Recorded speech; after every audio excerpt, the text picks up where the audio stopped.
we are fishing for bass behind the Costco in this ancient secret pond thing. It's actually pretty shallow here, but I know that in the spring, that where this creek flows into the pond is actually a pretty good place to fish. I think it might be a little too early, probably better in like early May, mid-May, but we're gonna give it a shot. Plus, I didn't feel like driving out today, being my first day back in Madison after about 3 weeks in St. Louis. So let's see what we can get.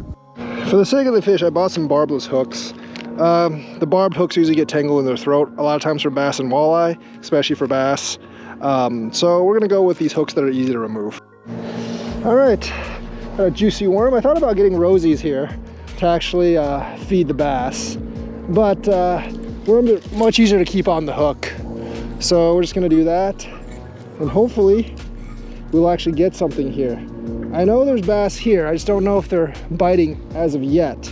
It is very, very early in the year to fish for bass here. Usually, like I said, a month and a half later, they'll be biting pretty good. But right now, I'm not sure. I already got something, just getting it out. That's definitely a fish. Is that a bass? I think that's a bass.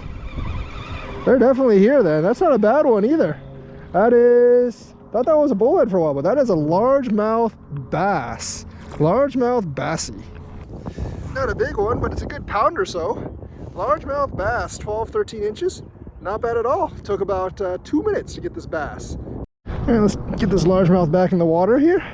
Thank good God for those barbless hooks. Very easy to take out. And we're just gonna let them go in the water here. There you go. See ya, bass. They look to be closer to shore and that kind of slow over there. So that's where we're gonna toss. We might even go over there in a while. I'm gonna keep the drag pretty tight because these bass aren't really big enough to actually pose a threat to my reel or anything. And because they're bass, they don't really get more than 3 or 4 pounds in here, even at the largest in here. So yeah, let's keep fishing. One right over there. Hopefully there's some out there too, but they might actually just be much shallower now. All the fish are kind of in pre-spawn right now. So hopefully we can get some more pre-spawn bass here. Really wish I had a lure that was light that can cast really far, but this is actually not really a lightweight setup for me, and I'm gonna have really hard time slinging it out farther than like 20 feet. Yes, this is actually 20-pound braid on the line. Don't have like a 5-pound line. Either way, that first bass came pretty easy, so hopefully we can get some more.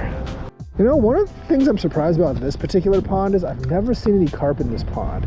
You'd expect a pond like this to have a lot of carp, but they don't actually seem to be here.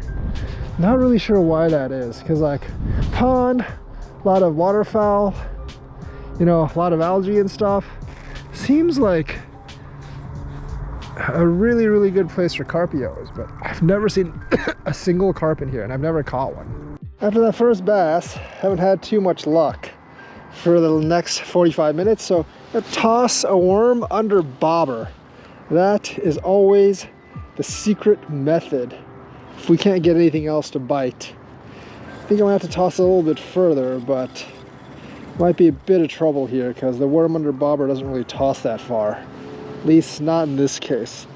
The water isn't very deep, so I don't have to situate the bobber that far away from the actual end, the bait. But yeah, it's hard to really get it out there, you know, like just not that much weight on the line, and it's about the best I can do near that branch. Maybe something will pick it up. Oh, look at that fierce biting. I think I got something else here. It's a fish. It's a fish at the end. I think it's a bass, but it's got trapped in something. But yes, I feel, oh, this one feels quite a bit heavier than the other one. I think that's a bass. This one's got a little bit of fight in it. I'm thinking it's one of the bigger bass. It could be like a big bullhead or something, but I don't think so. I've never actually caught a bullhead in this pond either, which kind of confounds me because this would also be like the perfect pond for bullheads. That's a bigger bass, definitely. Slightly bigger one. Oh, that's a good size one for this pond. That is a very good size one for this pond, folks. Look at that. Oh, that's a nice bass. Nice bass on the worm. It's got to be at least 2 pounds or so. 2-pound bass, probably. It's a nice one, 1.8 pounds, 15 inches. Might be one of the biggest ones I've caught at this pond. A very, very nice bass. All right, gonna let this baby go. Hopefully we can, he's healthy. I think he's it. Oh, there he goes. Very, very healthy, very, very healthy. While we were doing that, I think something actually took the worm under bobber, because I don't see the bobber anywhere. No, the bobber is actually over there, never mind. Very, very nice bass. Probably the biggest one I've caught in this pond, quite honestly. I don't think I've caught anything above 1.5, and that was 1.8. So in this pond, that's a very nice bass. I think I've seen people catch them up to maybe around 3 pounds in this pond, but I don't think they grow too much bigger than that. But a 3-pound bass is actually decent in Wisconsin, you know, like we're not in the South, so we don't have southern bass sizes. We don't have the 10-pounders, you know, just floating around in the ponds. So 3-pound bass I'll take, but that was a 1.5, and it was nice. I'm pretty sure they're all gathered there by like that, where that juts out. It's not very deep there, but there's a lot of structure over there. So that's probably why they're there. Also, I got my bait stolen off my other one too, so I keep launching over there and hopefully we can actually get something.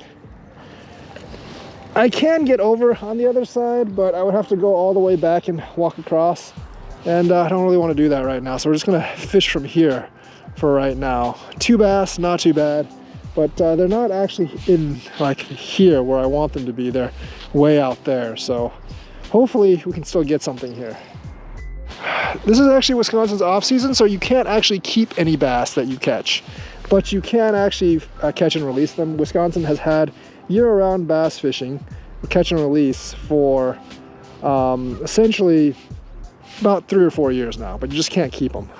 Getting hits like crazy, but I have a feeling a lot of these are bluegills. I don't feel anything on the line when I'm reeling it in. If they're bass, they're hitting and then they're letting it go, which sucks. But I have a feeling a lot of them are bluegills. They're just taking part of the bait and running. Strange, the bobber went down. Oh, something's on it. Something's on it, baby. Something is on. I think it's a bluegill, but something is. Oh, it could just be a tree branch. It's a tree. Oh no, is it a fish? Oh, it is a fish. It is a bluegill. All right, the bobber went down, and that is a healthy, chunky bluegill, folks. Healthy, chunky bluegill, probably 7.5 inches or so, about the size of my hand, maybe close to 8 inches. A chunky bluegill took a 2 hook, so it's a pretty big one. Nice little. Well, it's a green sunfish, but it's a big one. A nice 8-inch bluegill, folks. A little bit bigger than my hand. I think it's actually like 8.5 if you look at my hand in the bluegill. It's about 8.5 inches there. So yeah, very, very nice bluegill. One of the bigger ones I've caught in Confluence Pond. Nice fish for the spring. This bluegill is very lucky that there's no flatheads in this pond. Otherwise, it would be gotho fish bait. But there you go, fish. Be happy, and it goes off. Decent fishing trip at Confluence. Not the high point of the season. Generally it's better in like mid-May. There's a lot of like smaller bass there. You can get a ton of them if you go like on the right days in May. Also, the bluegills are also a lot more active, so maybe using worms then wouldn't actually be a really good deal. But pretty good. I caught like the biggest bass I've caught at that specific pond in this trip. Got another bass and a bluegill.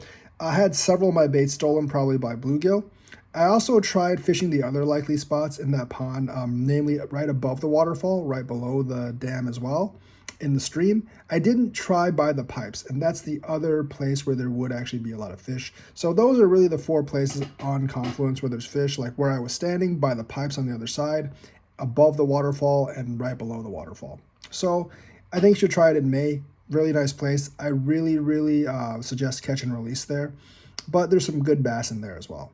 Nothing more than 3 pounds or so, but decent bass action. So hopefully you enjoyed this video. Like and subscribe. Hit that bell notifications button, and I will see you guys next time.